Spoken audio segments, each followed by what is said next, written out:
Hey guys, as usual, if there's anyone on, could you please just comment, let me know that I'm transmitting okay and that you can hear me. Just give us a comment, let me know where you are in the world. I'm on the east coast of Australia here. It's a little bit cool tonight, so I've got my beanie and my scarf on. We'll get started in a minute. Just wait for a couple more people to jump on.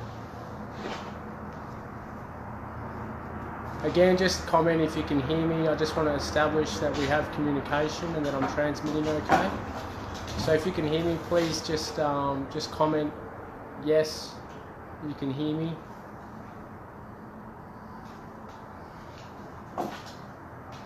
And then we'll get started as soon as I receive a comment. I just haven't received any comments yet, so I don't know that I'm transmitting. I've got a like. Sounds good. Thank you, Saeed. Hello. Hey, Donna.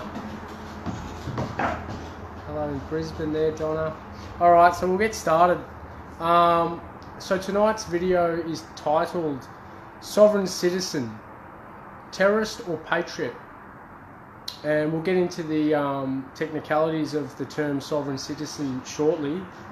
But first I want to touch on why I'm doing this video. I've just got a dog around my feet and he's knocking the chair. Hey!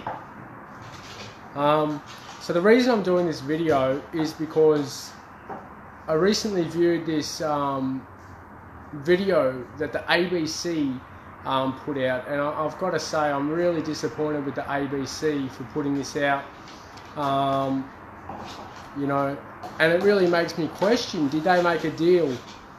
Because, you know, as we all know, the ABC has been threatened to be shut down, and you know, is this part of their deal that they have to put out information that that is untrue or that suits a typical agenda? That's my question to them. And what is the agenda? What happens when when they air videos like they did? So what it does basically is it strikes fear in the minds of the Australian public, and it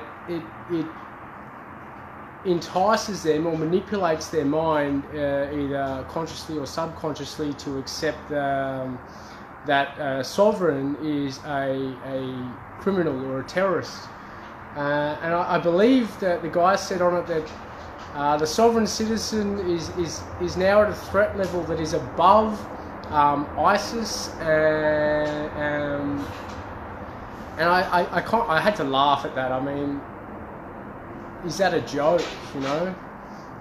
We have people here studying the law and talking about the rights of every single Australian person, and they're likening these people to be dangerous, even more dangerous than ISIS. And what happens when we have fear in the minds of the individual? We get division, and when we have division, it is easy to conquer. A divided people is a conquered people. It is one of the oldest laws of war from Sun Tzu, I believe it was, who said, divide and conquer. Divide the people and you conquer them. It's that simple. And what we've got going on here is a tug of war between the corporate Commonwealth or the government of Australia and the legitimate Commonwealth, which is for and by the people. So we've got a tug of war going on in the media. This is what we're seeing, and you know, you can see that they're really pulling out every stop and really trying hard to discredit and discriminate against those that are fighting for the rights of the everyday Australian. And that is me, by the way. I am the everyday Australian. I've served my country. I love my country. I love being here. But I do not like the governance. Hello, puppy. I do not like what is happening and being forced upon the Australian people. So I feel like it's my duty to... Can you get off? Off. It's very playful. But yeah, so it's all of our duties. Anyway, what I really want to talk about is the legal definitions of the words being used here. And this is according to Black's Law Dictionary, the Oxford Australian Law Dictionary, Webster's Third International Dictionary. So these are all verified, validated, lawful definitions. These are true and correct according to law. So, first of all, the term sovereign citizen is an oxymoron. It cannot exist. So, a sovereign, in essence, is a person who takes control of their own life and is responsible for their own life and responsible for what they do. And they don't hand that power away to a government, so to speak. Whereas a citizen is a person who has sworn allegiance to an organisation or a group and is therefore bound by their constitution and their laws and their rules, also known as statutes. So that is, a sovereign and a citizen cannot exist in the same phrase. It is an oxymoron. And just for anyone out there, be very aware not to use the term sovereign citizen or call yourself a sovereign citizen, because by claiming to be a citizen, you may it may be perceived that you are waiving your right to your sovereignty. They're two different things. You're either a sovereign or you're a citizen. An example of when Australians, every single person in Australia who votes, is voting in their sovereign capacity. They are expressing their will to the government to carry out the will of the people. That is what sovereignty is. When we vote, when we have a referendum, when we express our will to the government, that is standing in our sovereignty and expressing the will of the people.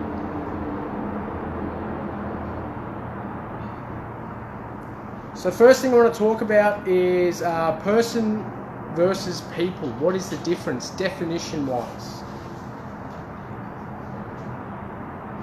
A person, according to Black's Law Dictionary, 4th edition, a man considered according to the rank he holds in society, with all the right to which the place he holds entitles him, and the duties which it imposes. The rank he holds in society. So if you're just a sovereign or a people, you have no rank, and therefore you are not obliged to any duties or imposes. The word person in its natural and usual signification includes women as well as men.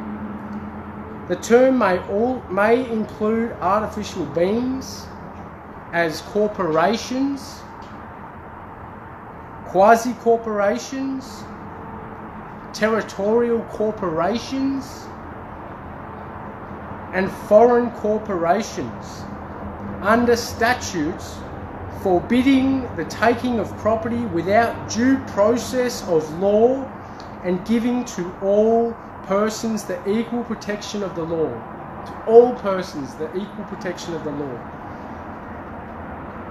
So that's a definition of a person, also known as a corporation. A person, when you are referred to as a person in most court hearings, if not all, and if you're not awake to the fact that you are being called a person, that's because you are being treated as a corporation, and your birth certificate or whatever contracts you're in has allegedly acquiesced you to those contracts, and therefore you are a corporation. So you can be treated as a corporation. Whereas a people or a human being has rights of a sovereign rights of a human being, human rights. We all know the Human Rights Declaration. You will be treated differently as a human being than you will be as a person. Two different things. Corporation is a person is a corporation in law, and a human being or a sovereign is a natural person and has all those rights attached to that natural person. What is people? A people is a state. As the people of the state of New York, a nation in its collective and political capacity, the aggregate or mass of the individuals who constitute the state, in a more restricted sense, and as generally used in constitutional law, the entire body of those citizens of a state or nation who are invested with political power for political purposes, that is, the qualified voters or electors.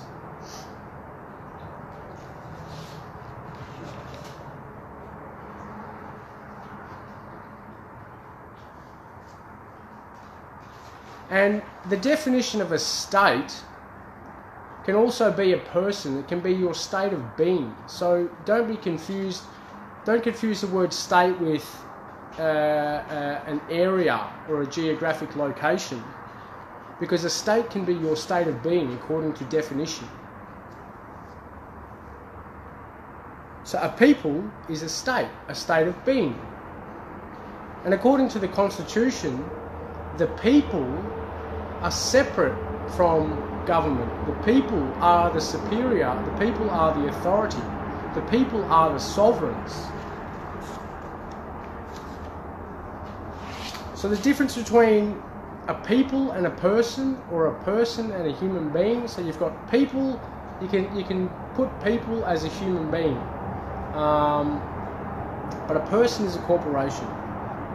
So what's the difference between a sovereign and a citizen? Now this is critical, because a sovereign cannot be a citizen. What is a sovereign?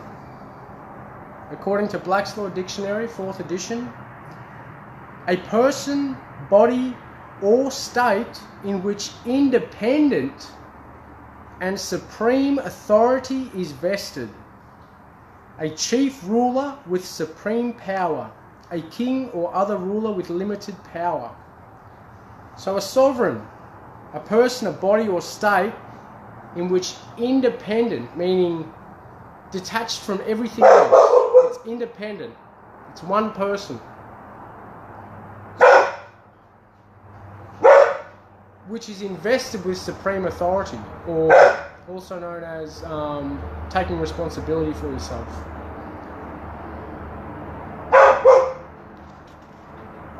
A sovereign dictates to itself its own laws. However, if a sovereign breaches the right of another individual or another person or another, again, if a sovereign infringes upon the right of another person or human being, then that sovereign is no longer independent, and that sovereign is subject to the common law and shall be tried as such. Sovereigns are not immune from the law. Sovereigns are not sovereigns aren't immune from the law. In fact, sovereignty and sovereigns, all the ones that I've met, or anyone who claims to be a sovereign, actually studies the law and tries to import the law and hold up the law for the people, because that is what it's about. It's about your rights as an individual human being being infringed upon.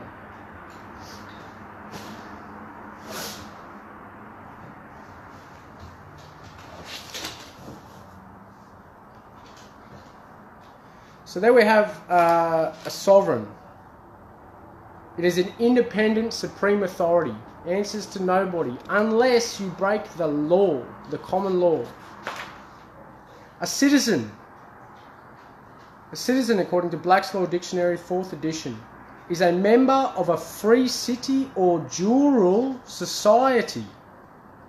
So a jural society could be something like the Bar Association. Lawyers, they swear allegiance to the Bar Association. They don't swear it to their clients, they swear it to the Bar Association. So they are bound. They are now a citizen. They are bound by the laws and the Constitution that binds the citizen, or that agreement. So I'm going to read the entire definition. A member of a free city or jural society possessing all the rights and privileges. Privileges are something that are given to you. A right is something you are born with. So a member of a free city or jural society possessing all the rights and privileges which can be enjoyed by any person or corporation under its constitution and government. Which can be enjoyed by any person or corporation under its constitution and government. So it is part of that society. That is why it is subject to the laws and that constitution of that society. If you are a common person, if you are not a member of the bar, if you have not sworn allegiance to any society, you are not subject to those rules and regulations that they call laws. You are a human being and you have all your rights intact, that being a sovereign.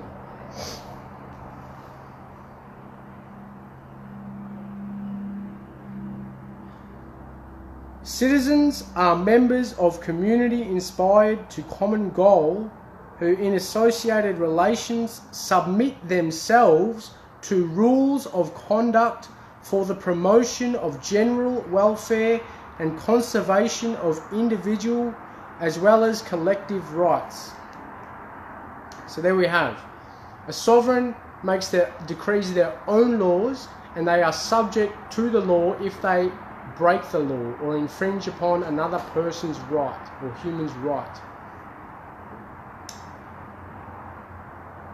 Maybe not even a person, just if they infringe upon another human being's right, because a person can be a corporation, and that's a different jurisdiction.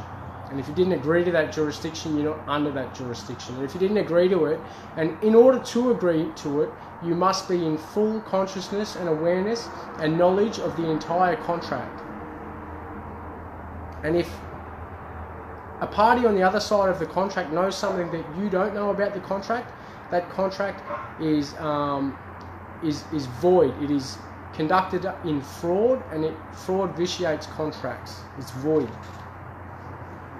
So there we have it. A sovereign makes their own laws and is subject to the common law. A citizen is subject, agrees to rules and regulations and is subject to those rules and regulations. If you didn't agree to that, if you didn't swear, if you didn't join the contract, then you are not subject to that jurisdiction.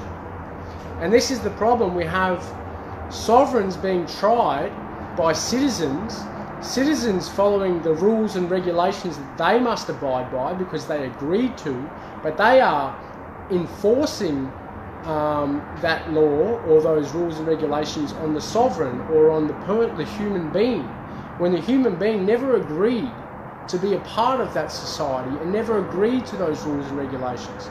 So an infringement is being, in that situation, an infringement would be done against the human being if they were to be convicted or had any of their rights infringed upon by anyone any citizen.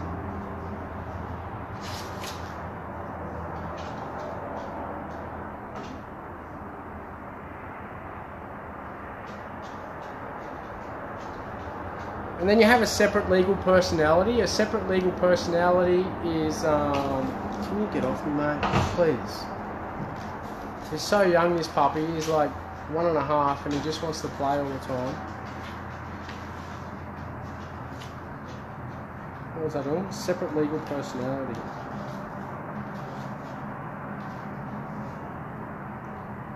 So a separate legal personality, and I'm talking about this because this is important, because the video I did about the Australian Taxation Office, when I read the High Court transcript that said that the Australian Tax Office is not a legal personality. Well, what's a legal personality? A separate legal personality or a legal personality is a possession of the capacities to contract, sue and be sued, and hold property in a person's own right and name. Most human beings have such capacity, although not in all circumstances. Example, infancy. Or, no, that's right. Example, infancy. Corporations, including companies, usually have legal capacity conferred on them by the process of incorporation or registration, or your birth certificate registering you, so then you become a corporation. Under statute. Separate legal personality implies that a corporation with these capacities is to be differentiated from its directors, members, employees and agents. The separation is often referred to as the corporate veil.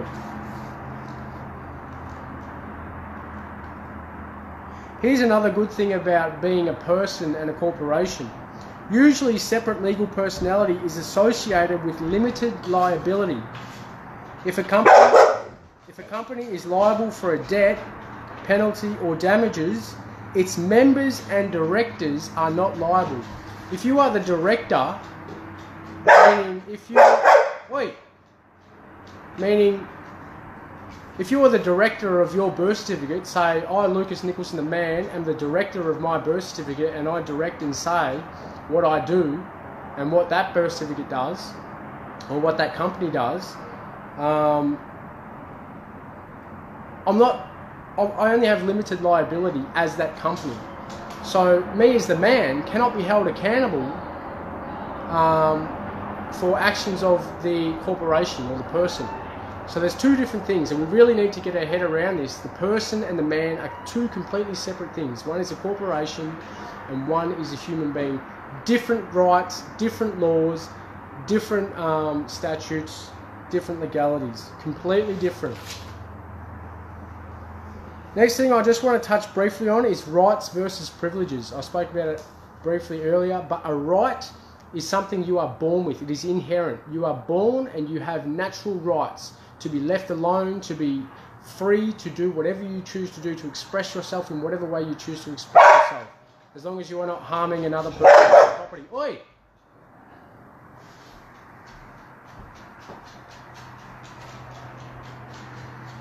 A privilege is something that is granted to you by an authority.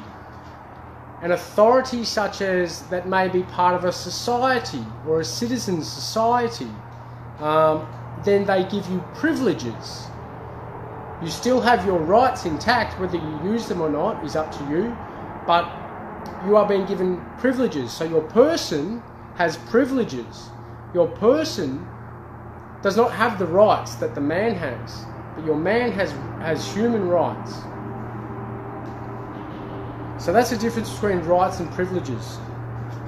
Rights cannot be given, they cannot be taken away by anybody at any time. They may be infringed upon, but they cannot be given, they cannot be taken away. You have them all the time.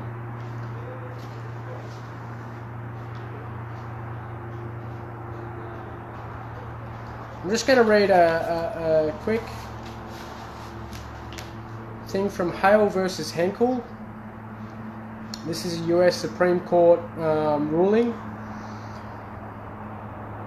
And I'm just going to read through it quickly. We are of the opinion that there is a clear distinction in this particular between an individual and a corporation, and that the latter has no right to refuse to submit its books and papers for an examination at the suit of the state. The individual may stand upon his constitutional rights as a citizen. He is entitled to carry on his private business in his own way. His power to contract is unlimited. He owes no duty to the state or his neighbours to divulge his business or to open his doors to an investigation so far as it may tend to criminate him. He owes no such duty to the state, since he receives nothing therefrom beyond the protection of his life and property. His rights are such as existed by the law of the land long antecedent to the organisation of the state, meaning that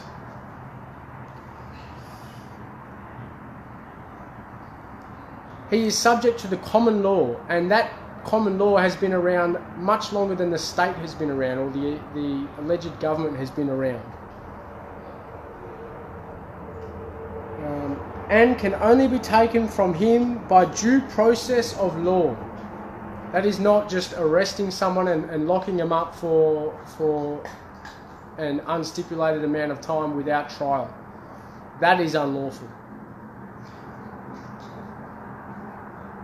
So may only be taken from him by due process of law and in accordance with the Constitution. Among his rights are a refusal to incriminate himself and the immunity of himself and his property from arrest or seizure except under a warrant of the law. He owes nothing to the public so long as he does not trespass upon their rights. Upon the other hand, the corporation is a creature of the state. It is presumed to be incorporated for the benefit of the public. Now, it is presumed to be that, but if it is not acting in accordance with what is presumed to be, then it is no longer the government it is presumed to be, and it is no longer the government. It receives certain special privileges and franchises and holds them subject to the laws of the state and the limitations of its charter. Its powers are limited by law, the common law. It can make no contract not authorised by its charter. Its rights to act as a corporation are only preserved to it so long as it obeys the laws of its creation, the common law, the Constitution.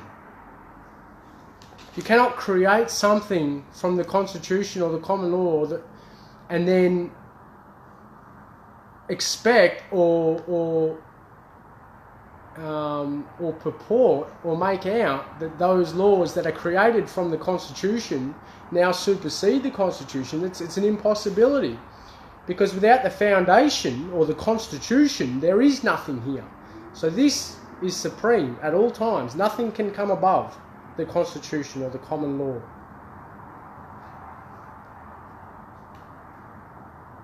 Well, except sovereignty. And we'll get into that a bit later.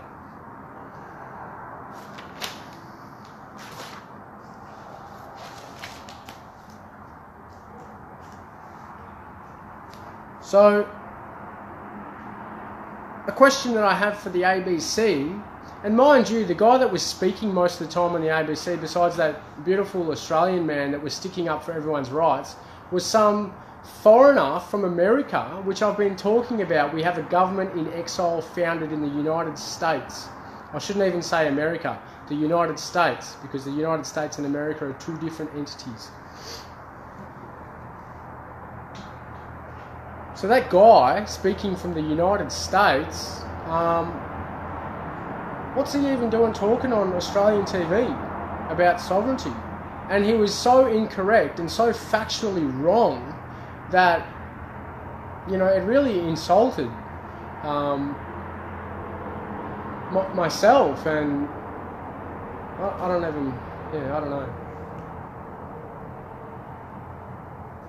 I don't know how people could buy into that stuff. I mean, you could just watch that and just listen to the Australian man that was speaking, and you could hear how genuine he was and his concern. You could see it, the way he stands out in public with the Australia flag, and he tries to share the information with the public in order to free them and liberate them. Well, not liberate them, but to free them from the chains of slavery. And here we have the ABC making him out to be a terrorist. What a disgrace, ABC. How dare you? How dare you? So if a sovereign citizen is a terrorist, is that beautiful place in Ballarat called Sovereign Hill, is that a terrorist stronghold? That's what I want to know. Since we are all acting in our sovereign capacity when we vote, are we all terrorists? If we speak about rights and the law and sovereignty, are we a terrorist? Are you scared of me? And genuinely, I want you to answer this. When I speak, do I strike fear into the hearts of the Australian people? Would I be labelled, would you classify me as a terrorist? Because according to the ABC, we're all terrorists. When we vote, We're all sovereigns when we vote, so we're all terrorists. Well, I guess we're all going to be, we're all in trouble then, aren't we? So you can see where this ties into what I was talking about, the government in exile being run by belligerents, and what belligerents do is they enact war against the people, the sovereign people of that land. That is what is happening right now. It is, we have a government in exile being run by belligerents, and mind you, speaking about that, you know, constitutionally, anyone who is sworn allegiance to a foreign entity cannot be sitting in Parliament. So all these people who are representing the government in exile, or the US government in Australia, under the Constitution, cannot be sitting in Parliament. So I don't even know what they're doing there. It's an unlawful Parliament. It's de facto.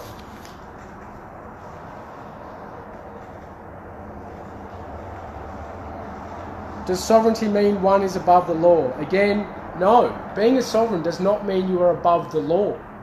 Being a sovereign means that you are aware of the law and you are subject to the law of the land, not the law of the sea. We live on the land here. This country is land. This is terrace. This is not the ocean. We are being tried under, well, a lot of people are being tried under Admiralty law. But do you see any ships around? Common law is the law of the land.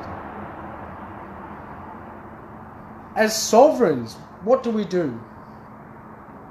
For me personally, I question the enforcement and the validity of laws in order to maintain law for the peace, order and good governance of this country. Sovereignty is about maintaining our natural human rights as bestowed upon us by our Creator, not by man. No man created us. We were created by something much greater than ourselves. And that's where our rights come from. Sovereignty is about standing up for truth and peace and justice. And all are equal in the eyes of the law and the Creator. Whether you call yourself a sovereign or a citizen, regardless, we are all equal under the law, according to the Human Rights Declaration. Unless you consent to being a person/corporation, then you come under a different jurisdiction because you consented to that.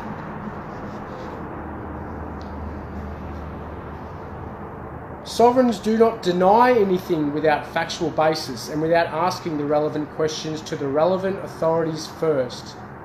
In example, I continue to pay for my license, my registration, mainly so I don't get my rights infringed upon daily by these corporate police force.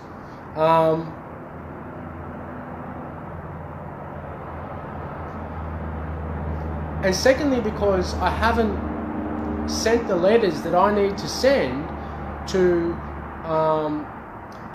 verify my claims and to verify the information that I am receiving, that I am looking into, and the information that's coming to me through these law books and dictionaries and past case studies.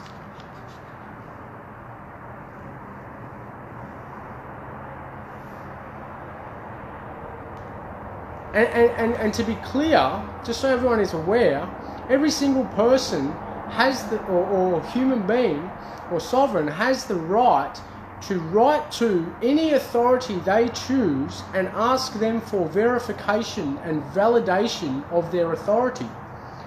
I'm just going to read something from the Crimes Act. Just so it's clear to everyone that I'm not making this up. Section 69 of the 1914 Crimes Act, number 12. Section 69. Any person who, without lawful authority or excuse, in brackets, proof whereof shall lie upon him.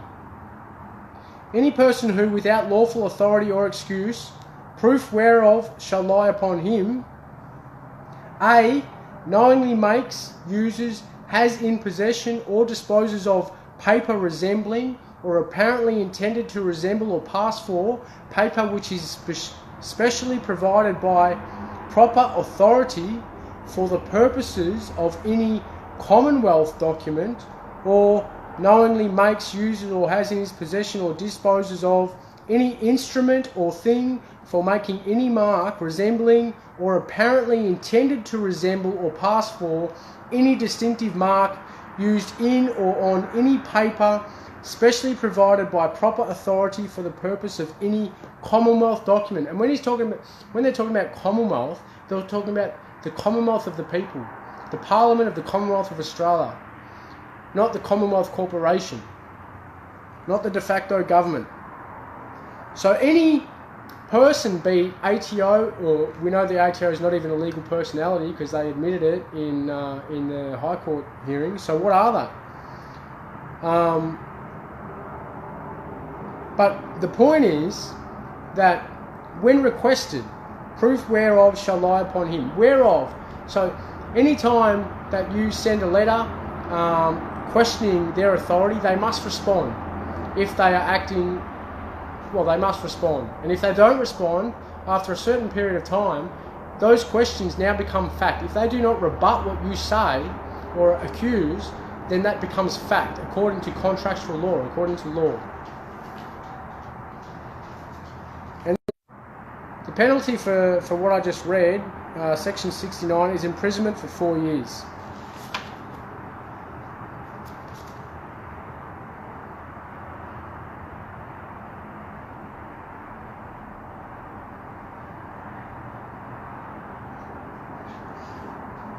Also, if your letters are not responded to with a lawful validation that you're either correct or incorrect, it now becomes your belief that what you said is true and correct and fact, according to law. So it now becomes your responsibility and your liability. Section 5 of the 1914 Crimes Act. Any person who aids, abets, counsels or procures, or by act or omission is in any way directly or indirectly knowingly concerned in or party to the commission of any offence against this act or any other act, whether passed before or after the commencement of this act, shall be deemed to have committed that offence and shall be punishable accordingly. So let's say, for instance, that in fact the ATO is not a lawful entity, not a legal personality, and they have no basis in law, and they are taking money from the Australian people, also known as stealing. And if you give them money, you are now incriminating yourself because you know that they are unlawful. You know that they are using those monies to fund crimes against humanity and unlawful acts. So you are supporting that. And no one, it's a fundamental right that one does not have to incriminate themselves. So by that fact alone, if you send a letter to any organisation, they don't respond, then what you said stands. If they do respond, then you look at it and you research that, and if it turns out to be true, then that's good. But if not, then you don't want to incriminate yourself and be liable to the same charges that they are liable for committing the acts.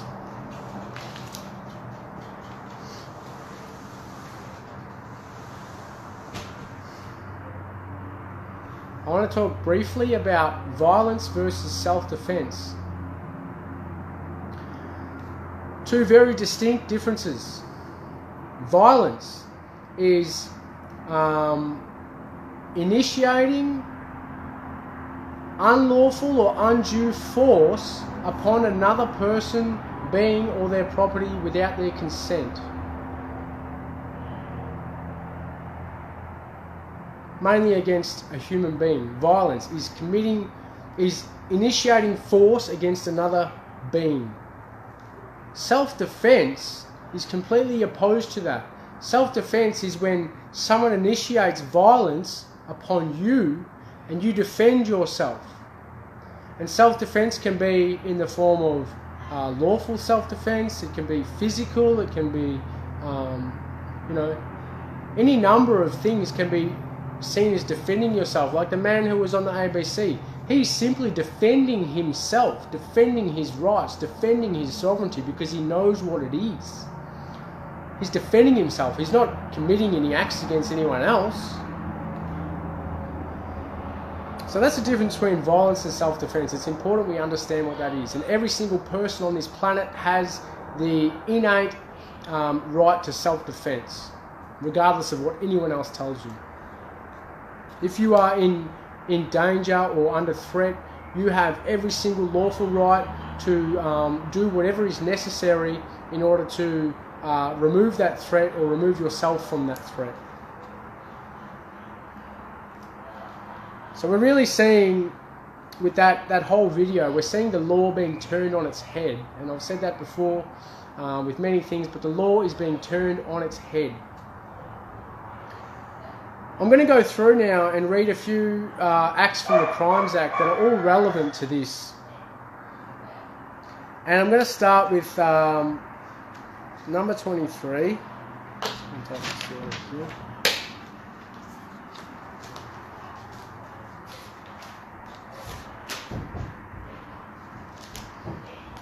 1914 Crimes Act, Section 23. Title: Civil Rights Not Affected. Nothing in this Act shall affect the right of any person aggrieved by any act or omission which is punishable as an offence against this Act, to institute civil proceedings in any federal or state court in respect of such an act or omission. So, any person who doesn't agree with the laws, according to the 1914 Crimes Act, basically they can't be detained. They can't be removed, they can't have their sovereignty removed if they are disagreeing or defending their rights. First of all, there must be proper judicial process before any of their rights can be removed.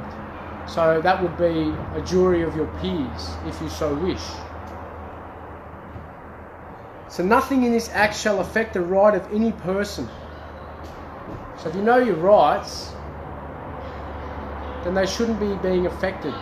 If everyone knew their rights, we wouldn't be having this problem in the first place.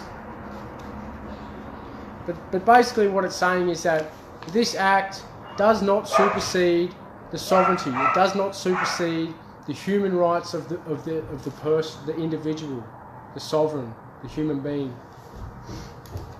Because nothing can supersede the rights of man. We've got to understand that man created these laws for ourselves, to be a self-governing system. Man created these laws. We created them to improve our lives, to improve our community, to improve our country. Not to control us and to deprive us of our freedoms and our rights, which is what we're seeing at the moment.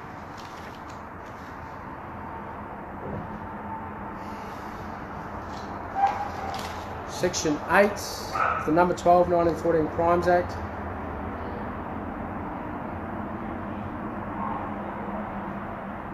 And I'm talking about Section 8 here because I heard, I wish I knew his name. I feel bad that I don't know his name. The gentleman that was on the ABC, the Australian.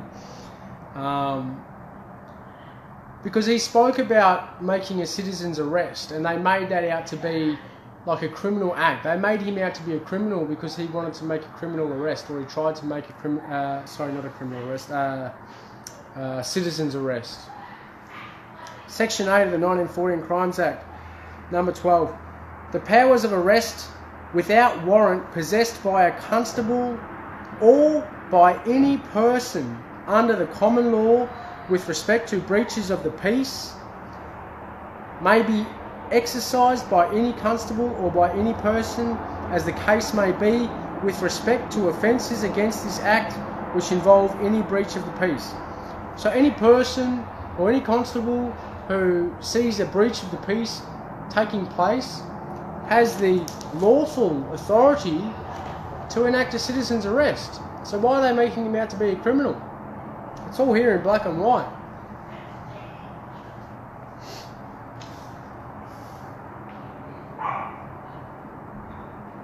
Another interesting fact, Section 10 of the number 12, 1914 Crimes Act says that a justice of the peace can issue an arrest warrant.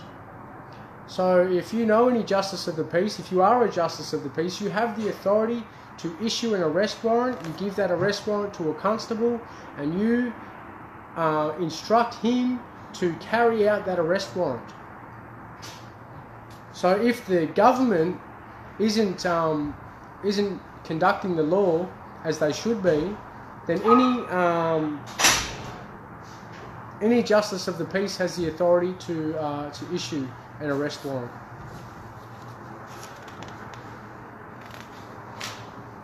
(24) Title: Treason.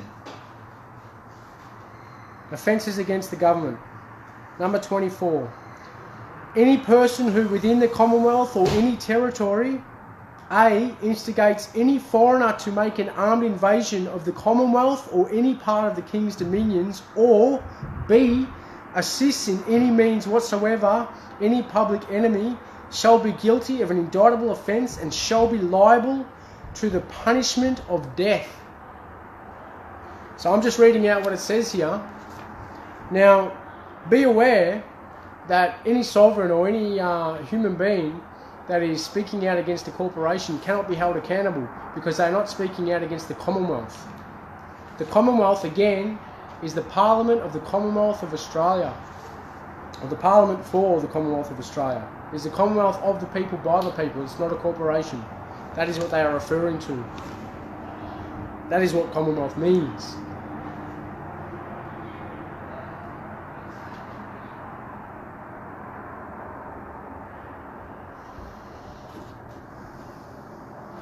(28) This one is very prevalent for the all the stuff they're trying to pass, all these statutes and this one is titled Interfering with Political Liberty. 28. Any person who by violence or by threats or intimidation of any kind hinders or interferes with the free exercise or performance by any other person of any political right or duty shall be guilty of an offence. Penalty, imprisonment for 3 years. So make it clear, this is letting the government know that the individuals, the people, have the authority and the right and the duty, and that cannot be infringed upon. We have the right to political speech, to freedom of speech. Cannot be infringed upon. Penalty, imprisonment for 3 years.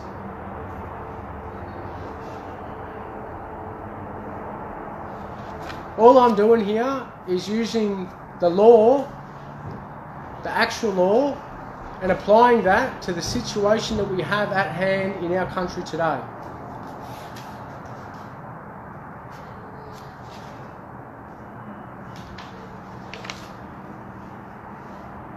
Section 32, Judicial Corruption. Any person who, A, being the holder of a judicial office, corruptly asks, receives, or obtains, or agrees, or attempts to receive or obtain any property or benefit of any kind for himself or any other person on account of anything already done or omitted to be done, or to be afterwards done or omitted to be done by him in his judicial capacity, or B, corruptly gives, confers, or procures, or promises, or offers to give, confer, procure, or attempt to procure to, upon, or for any person holding a judicial office, any property or benefit of any kind, on account of any such act or omission on the part of the person holding the judicial office. So if you're a police officer and you are issuing fines or infringement notices, that is a judicial act.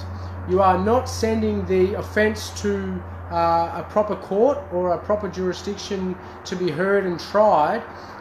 You are making the judicial determination that an offence has been committed, and you are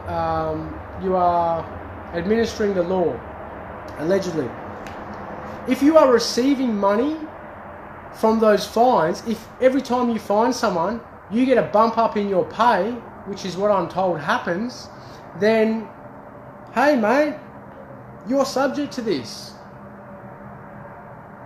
And any person subject to this section shall be guilty of an indictable offence. Penalty: imprisonment for 10 years. That's a long time. And it doesn't just apply to police, and I don't have anything against police that are acting lawfully. That applies to judicial officers, judges, magistrates, anyone acting as a Commonwealth officer or judicial officer. Sorry, I'm confused. There's another one that says a Commonwealth officer. It's the same effect. This one is particularly judicial officers. So police, judges, magistrates.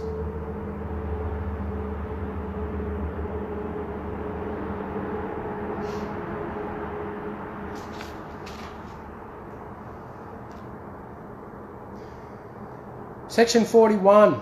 Conspiracy to bring false accusation.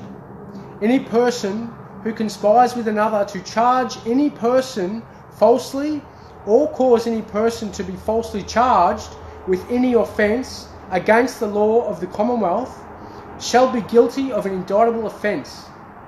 Penalty: imprisonment for 10 years. That's pretty self-explanatory, that one. 42. Conspiracy to defeat justice. Any person who conspires with another to obstruct, prevent, pervert or defeat the course of justice in relation to the judicial power of the Commonwealth shall be guilty of an indictable offence. Penalty: imprisonment for 5 years.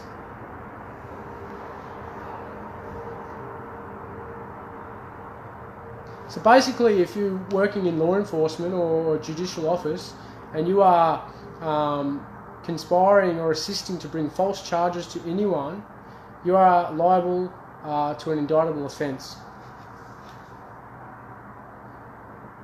And if anyone tries to obstruct or pervert or defeat the course of justice, you are liable to an indictable offence. That's a serious charge.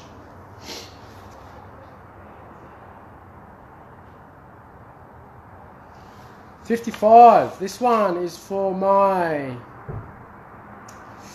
banksters. The banksters out there. Section 55. Any person who, without lawful authority or excuse, proof whereof shall lie upon him, buys, sells, receives, pays or disposes of any counterfeit coin at a lower rate than it imports or is apparently intended to import, or offers to do any such thing, or brings or receives into Australia any counterfeit coin knowing it to be counterfeit, shall be guilty of an indictable offence. Penalty: imprisonment for 7 years. And why do I bring that up? Because when we import money from another country at interest, we are by definition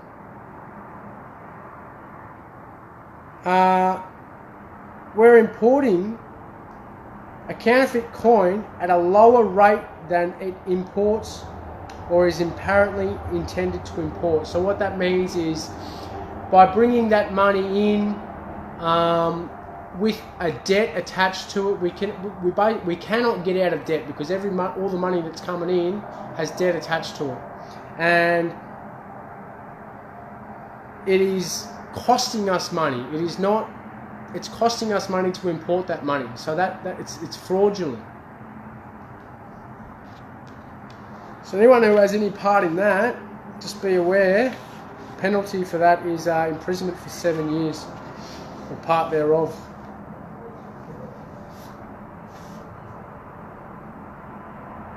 That's if everything plays out according to law, which I pray and hope it does.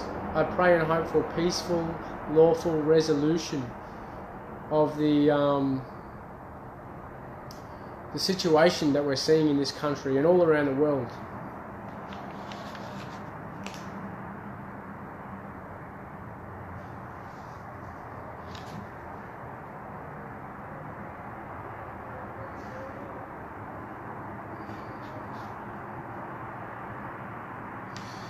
Section 69, this one's for the ATO or any other de facto agency purporting to be the Commonwealth. Any person who without lawful authority or excuse, proof whereof shall lie upon him, knowingly makes, uses, has in possession or disposes of paper resembling or apparently intended to resemble or pass for paper which is specially provided by proper authority for the purposes of any Commonwealth document, shall be guilty of an indictable offence, imprisonment for 4 years. So if you are making documents that appear to represent the de jure Commonwealth or the de jure government of the Australian people, if you are making papers to represent that by way of logos and names such as Australian Government or Australian Taxation Office, if you are representing yourself to be something you are not, then you fall under this category and you are liable for imprisonment for up to 4 years.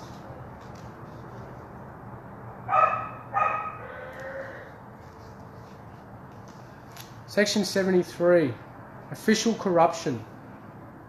Any person who, being a Commonwealth officer and being charged with any duty by virtue of his office or employment, corruptly asks, receives, or obtains, or agrees or attempts to receive or obtain any property or benefit of any kind for himself or any other person on account of anything already done or admitted to be done, shall be guilty of an indictable offence, imprisonment for 7 years.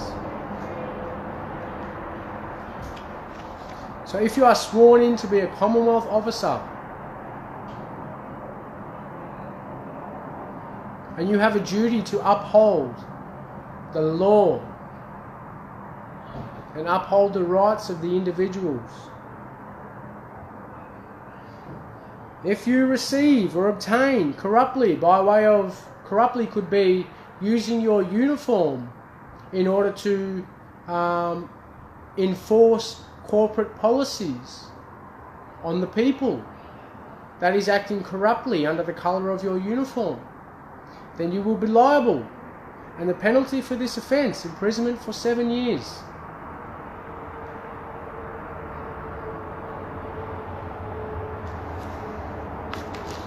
This one comes down to privacy. You know, all this stuff going on with, you know, all the technology and the media, social media, and the spying going on the Australian people. That has been going on for a fair while now. Harbouring spies. Any person who knowingly harbours any person who he knows or has reasonable ground for supposing to be a spy, or knowingly permits any persons whom he knows or has reasonable ground for supposing to be spies to meet or assemble in any premises in his occupation or under his control, or having harboured any person whom he knows or has reasonable ground for supposing to be a spy or infringing upon your privacy by spying on you, or having permitted any persons whom he knows or has reasonable ground for supposing to be spies to meet or assemble in any premises in his occupation or under his control, refuses to disclose to any authorised officer of police or of the Defence Force any information which it is in his power to give in relation to that person or those persons, shall be guilty of an offence. Penalty, imprisonment for 7 years. So if you are using organisations to spy on people, you are liable to that. Imprisonment for 7 years. And last but not least,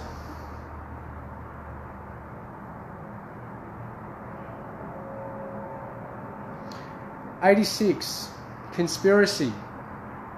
And let me just say, that video that was put on the other night, the ABC, that is a conspiracy theory by definition. That is a conspiracy theory being fed to the public, to the mainstream. 86. Any person who conspires with any other person, A, to commit any offence against the law of the Commonwealth, not statute law or offences, Commonwealth law. Any person who conspires with any other person to commit any offence against the law of the Commonwealth, or to prevent or defeat the execution or enforcement of any Commonwealth Act or any regulation thereunder, or to effect any purpose which is unlawful under the law of the Commonwealth, or to effect any lawful purpose by any means which are unlawful under the law of the Commonwealth, shall be guilty of an indictable offence. Imprisonment for 3 years. So any person or part of any organisation or foreign entity or foreign corporation or government in exile or belligerent that commits any offence against the law of the Commonwealth or the common law shall be guilty of an indictable offence. Imprisonment for 3 years.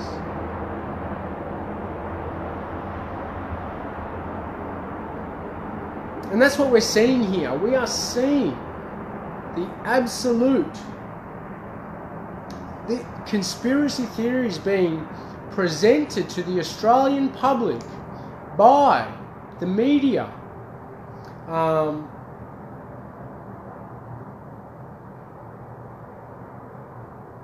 And they are conspiring together, the media, the politicians, they're all conspiring together, and they are committing offences against the Commonwealth.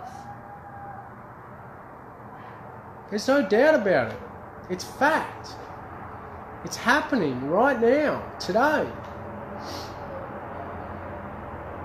Anyway, I guess the reason why I'm bringing all this to the people is because the people are the ultimate authority. You are the ultimate authority in this land. You are the ultimate authority. The people make up the government. The government is there to serve the people. It is not the other way around. Well, it's not supposed to be the other way around. It seems to be the other way around at this point in time. Alright, just to finish up, I just want to read this. It is a fundamental right. One does not have to incriminate the self. Therefore, the act of nothing or peaceful non-compliance cannot be converted into a crime. We are all innocent until proven guilty, and we are all entitled and encouraged to exercise our right to trial by jury. No jury in any land can convict any person or natural person or sovereign of any indictable offence if that person has done no act. It is an impossibility at law.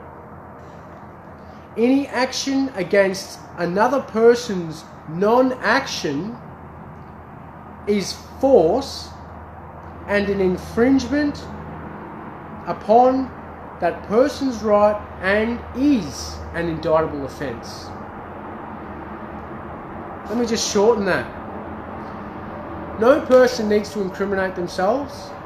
Therefore, if you have an unlawful representative or entity, and you don't want to incriminate yourself by supporting them or giving them money or giving them your energy or giving them your time,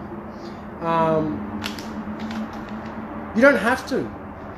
And you don't have to incriminate yourself, because by supporting them, you are actually incriminating yourself. We are incriminating ourselves by supporting an unlawful entity. And everyone has the right not to incriminate themselves. Therefore, you have the right to peaceful non-compliance. Any act of force committed against any non-act. So if I am sleeping and not consenting or not conforming, if I'm just sleeping and doing nothing, then I have committed no crime. I cannot be indicted. It is an impossibility. There is no jury in the land that can indict anyone for doing nothing. But if we incriminate ourselves, then we can be indicted. Where was I going with that? I forgot.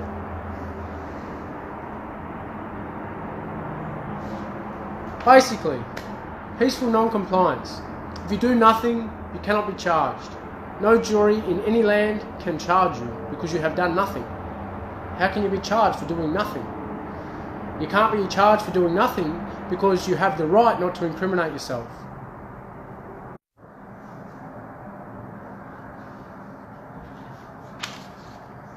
So that's basically it. And I suggest that when you apply for a jury of your peers, that you make sure that that jury is of your peerage. And what peerage means is that that jury must be made up of people of the same or similar, like-minded as you. So if you are a sovereign, then that jury should be made up of sovereigns. Or if you are a free man, that jury must be made up of free men in order for you to receive a fair trial. Because if you are a free man or a sovereign and you are standing in front of a jury of 12 people that have absolutely no idea what a right is, then you're going to have a hard time, or you're going to have a long time. You're going to need to explain to them what it is. You're going to have to show them what it is. You're going to have to teach them what it is in order to win that case.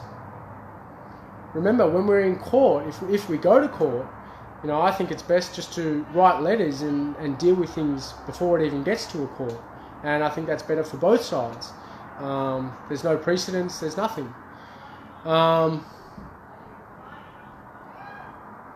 forgot what I was saying. But yeah, that's sort of it. I hope I didn't go for too long, and I hope it wasn't boring. Thanks for joining me and sharing. I shall go through and just check a couple of comments. Hello to everyone on there. Thank you for sharing your time with me and for sharing this video. Please share, please share, please share. This is the only forum that we have against the mainstream media, and please share. This is your duty. If nothing else, please just share what is being presented.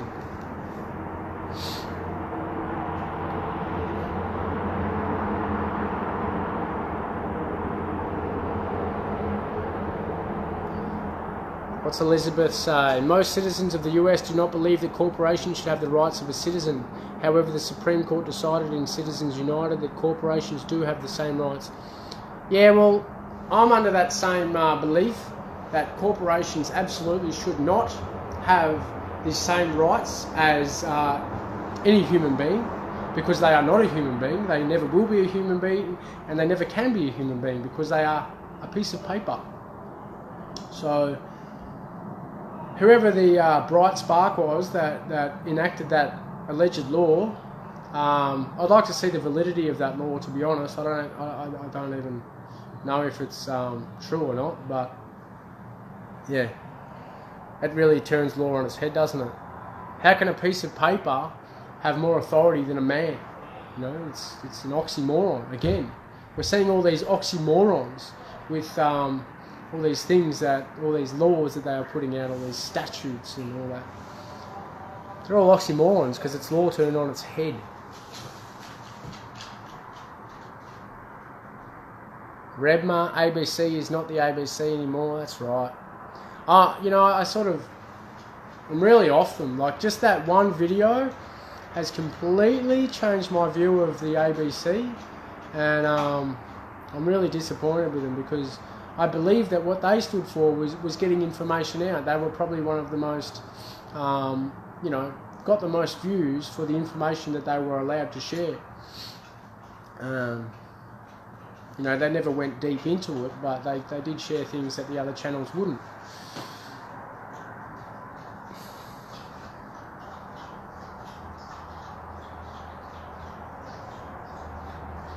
Steve, common law, no loss, no harm, no injury. Exactly right. If there's no harm, if there's no injury, if there's no injured party, and no one's lost anything,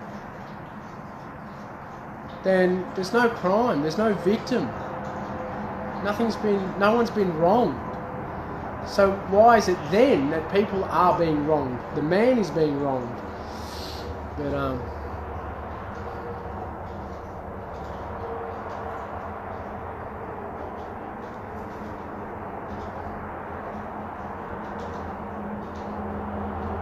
what did Alan say? Just don't send too many, they will throw you in the psych ward. I assume he's talking about sending letters. So, yeah, there's been a few instances, or a couple of instances, of people who have been reclaiming their sovereignty for a lot longer than I have. And I find it really interesting because I've only started getting into this the last few months, really. And, you know, apparently, according to that show, this movement's been around since '69. I think it's been around a lot longer than that. Sovereignty was what it was all about. That's what it is all about. You know, but I've only been getting into it for the last few months, and I've been really doing my own research. You know, like I just get my law books out and I do my own research and do my own study according to law because, you know, because we need law. We need peace and order. And you know, and I serve my country again. I said I was in the army, and I want to do everything right. I want to do it all by the book, and I challenge anyone to challenge anything that I'm saying with factual evidence. And you know, I welcome that. And if I'm wrong, again, I'll say that. I'll admit that I'm wrong. If I'm saying something that's incorrect, then I'll admit that. But until someone proves me wrong, and what I'm doing is in accordance by definition with the law, if I send letters to these organisations, can I be thrown in a psych ward? You know, is that not the law turned on its head?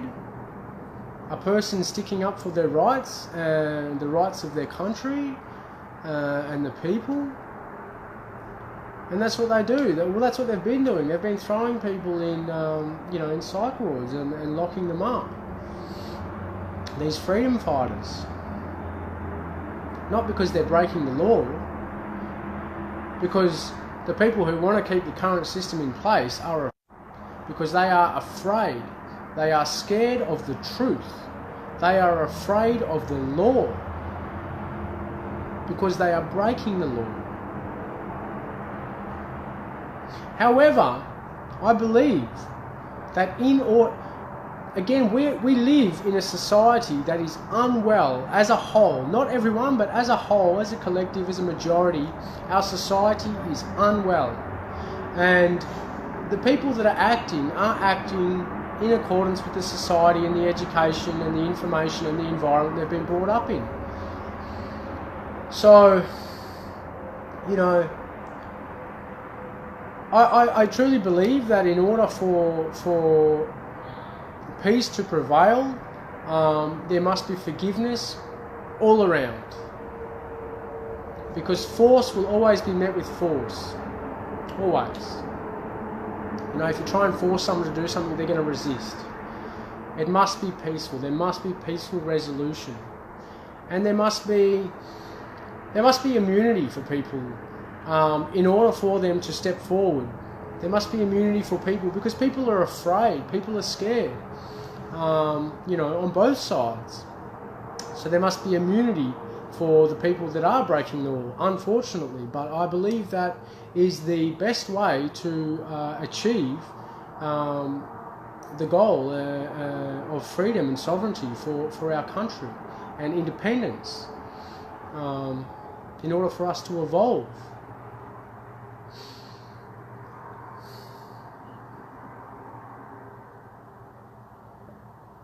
Carolina, we are being enslaved.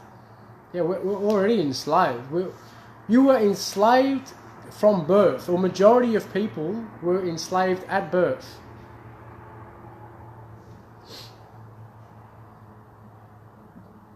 I'll just challenge, if anyone listening out there is unsure, just look up the definition of slavery and see if it fits to you.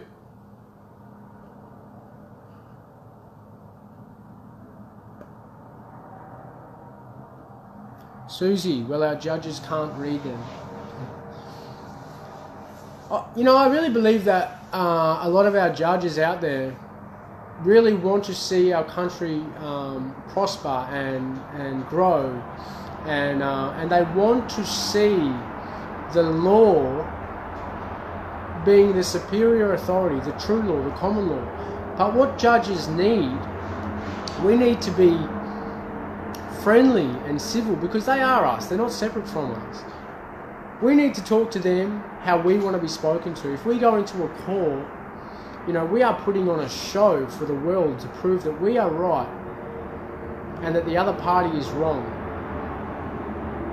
You know, and we don't need to go in there all aggressive. We don't need to go in there like we're, you know, fighting and all that. We just need to go in there and present the facts. And if we present them with enough facts and enough evidence that they can't not make the ruling in our favour, then, you know, that's what it's about. And a lot of judges will. A lot of judges are looking for an excuse or for a lawful excuse or a lawful reason to support the people and support the sovereigns and support the individuals. But we need to be factually, lawfully correct in how we present and what we present in order for them to do that. So,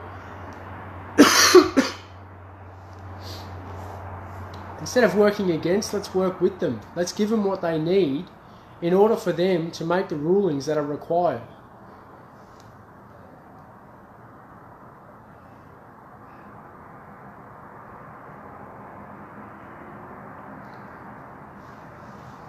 Diane, we have to enforce the Commonwealth of Australia Constitution.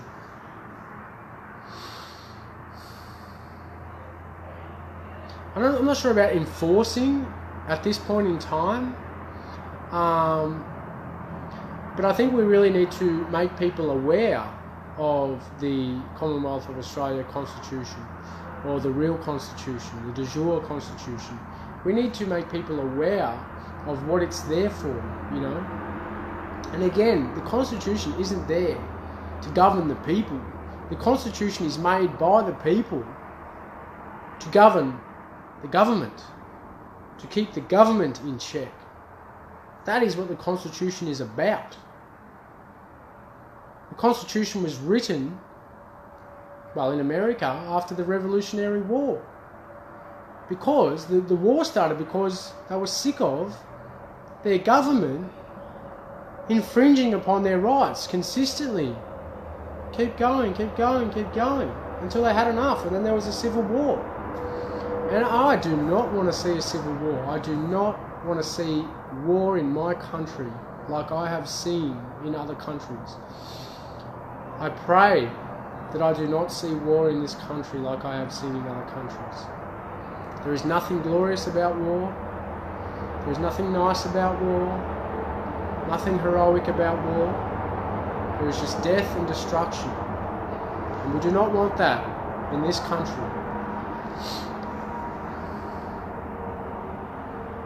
I say this every video.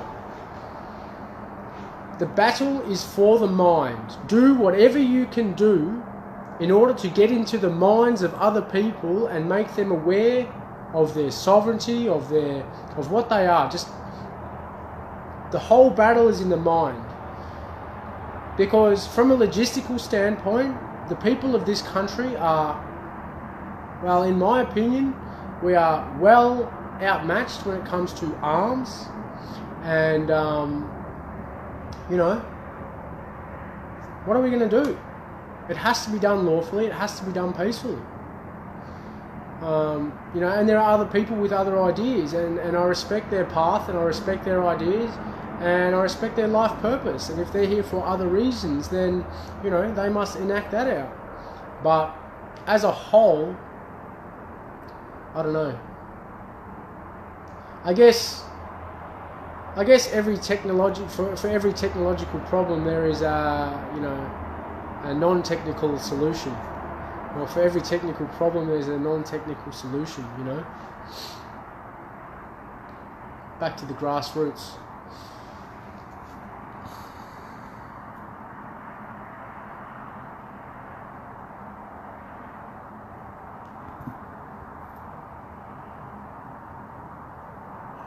Carolina, they have worked very hard to baffle us with bullshit.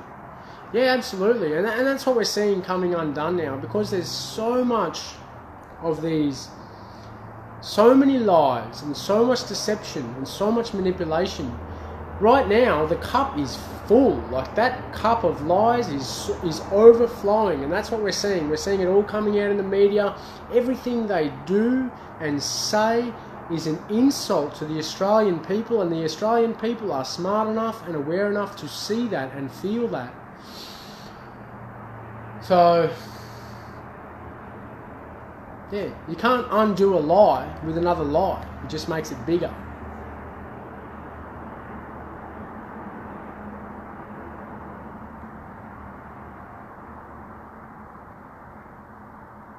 Paul. A major depression is on the horizon for sure. Way too much debt. People who cannot pay their debt are slaves. Yeah, I think you're right. I believe that there is a depression on the way, and I don't want to see a depression, but I don't see any other alternative for the people in this country. You know, we're so wound up in having so much stuff and so much debt. So, I mean, really, we have caused this ourselves. We have allowed this to happen. We must take responsibility. You know, we have.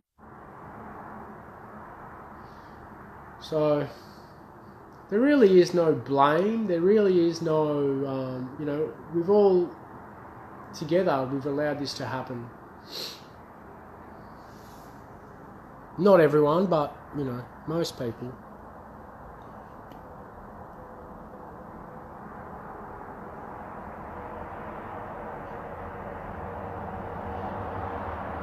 I like that. Who governs the government? They protect each other. From Carolina. Then Diane. The corporations govern the government. Exactly right, Diane. The corporations govern the government. Money governs the government. Money. It's all about money. So we have so many people in this culture and society that believe that money is God. They put money as their religion. Money is their... They worship it. Yet money was only created by man to serve man. So how is it that some people serve money and worship money when we created it? Again, it's on its head.